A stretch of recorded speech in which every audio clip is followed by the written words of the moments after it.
En esta lección lo que voy a hacer es enumeraros algunos de los métodos más importantes de stream que sirven para agregar operaciones intermedias a un stream. Se trata de una lección que va a ser un poquito enumeradora porque al final lo que voy a hacer es mostraros varias funciones y resumiros para qué sirven en español.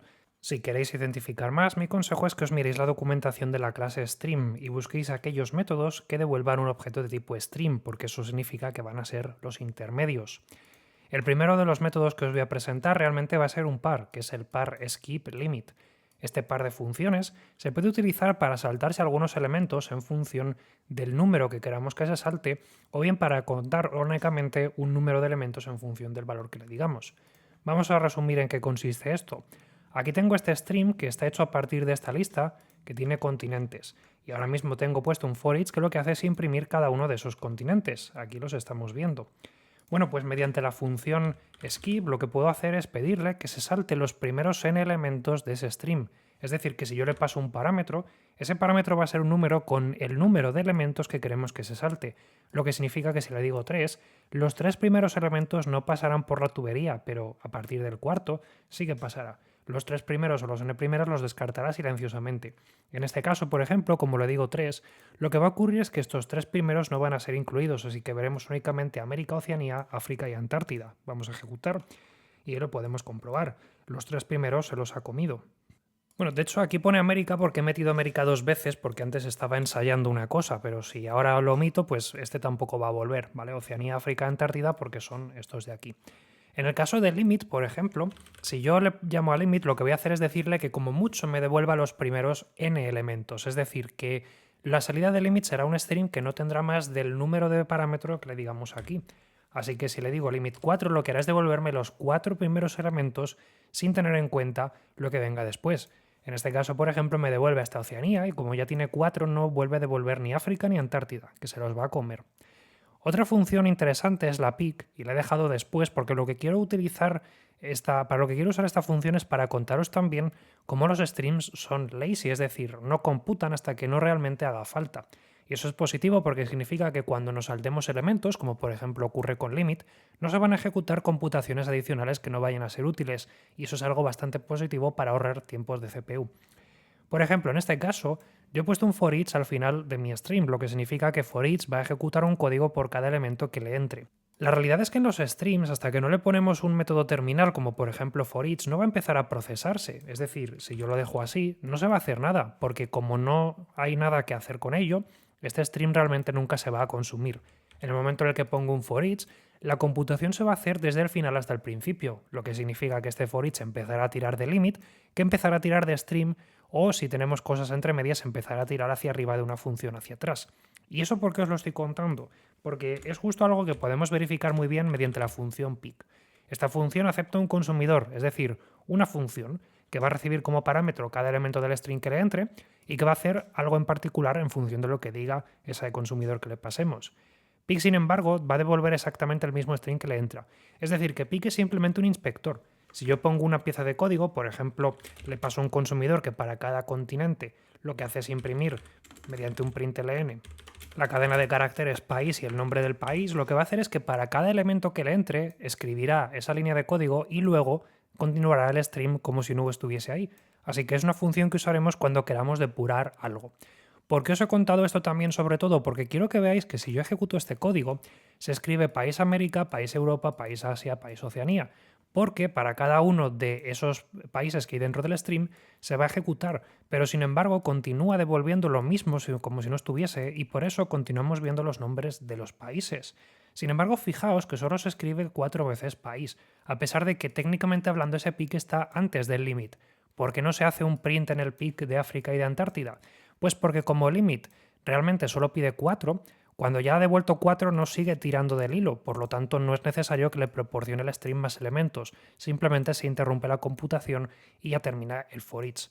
Así que en este caso este pick podría ser una computación un poquito más pesada y no se ejecutaría para los elementos que no vayan a formar parte del stream final, lo cual es bastante positivo. Ya que estoy aquí voy a hacer una referencia rápida a dropWhile y takewhile, que son dos métodos parecidos y son hermanos también del skip y del limit. Lo que va a hacer dropWhile es descartar elementos mientras se cumpla una determinada condición, que se la pasamos mediante un predicado. Este método puede ser un poco complicado de entender, así que voy con el scalydrop. DropWhile, como decía, acepta un predicado como parámetro, y lo que va a hacer el dropWhile cuando lo utilicemos es que para cada elemento que forme parte del stream va a invocar ese predicado pasándole el elemento como parámetro. Mientras ese predicado devuelva verdadero, lo que va a hacer es descartar el elemento. Es decir, si devuelve verdadero, lo descarta. A partir del primer elemento que devuelva falso, lo que va a hacer es dejarlo pasar y cualquier otro elemento que venga después lo va a dejar pasar igualmente. Eso significa que dropWhile únicamente empieza a descartar elementos hasta que algo es falso y a partir de ese momento se comporta de forma transparente como si no estuviese.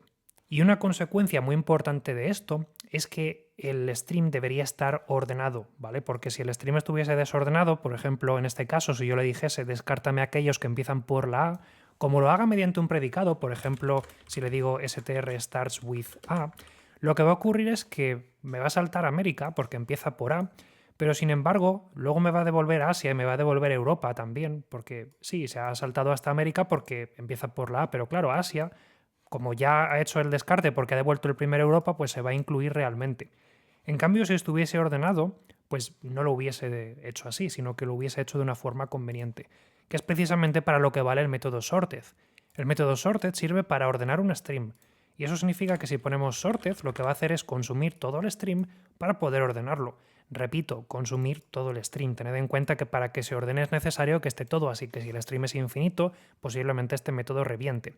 Sin embargo, si lo trato de ordenar, que es algo que puedo hacer sin parámetro para que se ordene de forma natural, pues lo que ocurrirá ahora es que todos los países o todos los continentes que empiezan por la A, como se han puesto al principio, pues son ignorados, así que devolvería Europa y Oceanía porque son los únicos que no empiezan por esa letra A.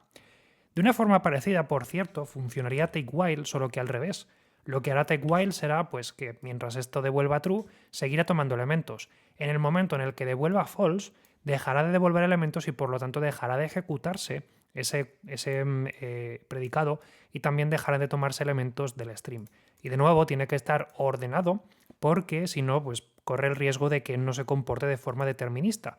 En este caso, por ejemplo, me devuelve los que empiezan por la A y a partir del primero que ya no empieza por la A deja de devolver elementos. Fijaos qué diferencia hay si yo utilizo un string que no está ordenado. Como me devuelve América, pues vemos que es porque Europa ya hace que no se cumpla, por lo tanto deja de ejecutarse. Es como si pusiésemos un return en un bucle for de los de toda la vida. Como el array no esté ordenado, ese return se va a ejecutar cuando no debería. Por cierto, he pasado muy deprisa por el método sorted, así que dejad que os lo explique otra vez. El método sorted, como acabo de decir, sirve para ordenar un stream y, como digo, tiene que consumirlo completo. Si no le paso parámetros, esa ordenación es de forma natural, que típicamente se corresponde con lo que establezca la primitiva. Por ejemplo, si es un string, lo ordena alfabéticamente y si es un número, lo ordena de menor a mayor. En cualquier caso, si queremos utilizar un criterio de ordenación personalizado, tenemos una variante que nos acepta un parámetro de tipo comparator, que sirve para especificar el criterio de ordenación que debemos seguir. Os hablé de comparator en una lección independiente que tenéis subida también al canal de YouTube y que podéis ver si hacéis clic en la anotación que tiene que estar saliendo ahora mismo por pantalla. Por ejemplo, si yo establezco un criterio de sorted que sea ordenar por número de caracteres, lo que podría hacer es lo siguiente. Vamos a llamar a comparator comparingInt, que es una función que lo que hace es aceptar su propia función lambda que especifica cómo sacar una propiedad de un objeto, en este caso de tipo string, para así establecer la comparativa. Por ejemplo, string::length. ¿Esto qué es lo que provoca? Pues que ahora se ordenan en función de una comparación numérica que se obtiene a partir de la longitud de esa cadena de caracteres. Así que va a hacer string.length para cada elemento del string y utilizando el valor que dé va a compararlos en este caso de menor a mayor y como se están ordenando pues se van a devolver en ese orden. Por ejemplo, en este caso se devuelve primero Asia porque es el más corto y el último elemento va a ser Antártida porque es más largo. Esto es una pedazo cadena de comparación, ¿vale? O sea que igual conviene analizarlo despacio, ¿vale? Y mirar el javadoc de comparator.comparingInt para entender qué es lo que acabo de hacer. Y el último método que os voy a presentar es distinct, que es un método que se mete dentro de un string para quedarse únicamente con aquellos elementos diferentes. Fijaos que en este caso, si yo meto América una segunda vez dentro de mi string, si yo no tuviese distinct, pues escribiría ese América dos veces. Aquí lo tenemos por primera vez y por segunda vez. Pero en cuanto le pongo distinct, como guarda una anotación de que ya ha devuelto una América, ese segundo América que se va a encontrar después de Asia ya no lo va a devolver. Os podría contar más acerca de flatmap, que sería la única función que me queda por contar, pero esta función me he dado cuenta que es un poco especialita y que a veces puede causar confusión. Así que lo voy a dejar como una lección aparte para poder hacerlo con más calma y así poder desarrollarme más. Si ese vídeo ya está cargado, lo podrás ver en la anotación que está saliendo por pantalla. Y si quieres conocer más acerca de mi curso de streams, te dejo un enlace a la lista de reproducción completa para que puedas ver la lección que más te interese.